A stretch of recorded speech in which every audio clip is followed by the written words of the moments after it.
Hello, good morning, lovely students. Welcome to English Notes. Now, in this video, we'll discuss about the word inflection mean. What is the word inflection and why it is used and what is mean? First of all, we discuss inflections definitions in our this video. The word inflection has three main meanings. Let me explain each of one. So there is number one heading in speaking, mean voice tones when we talk, our voice goes up and down. That rise and fall is called inflection. So there is example when you ask a question like you are coming, your voice goes up at the end.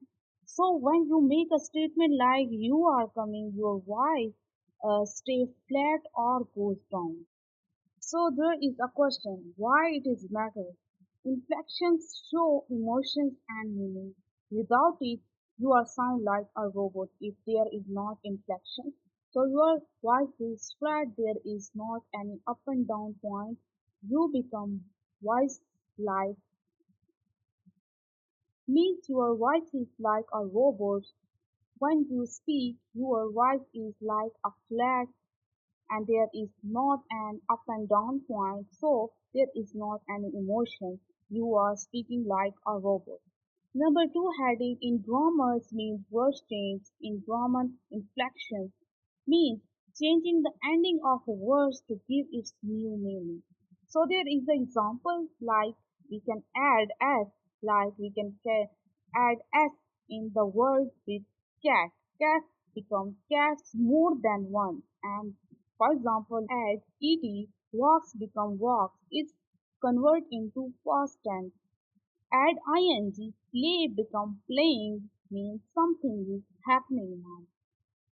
There is a question why it is matter is inflections in a grammar. So inflections help us understand who did something, when it happened, and how many things there are.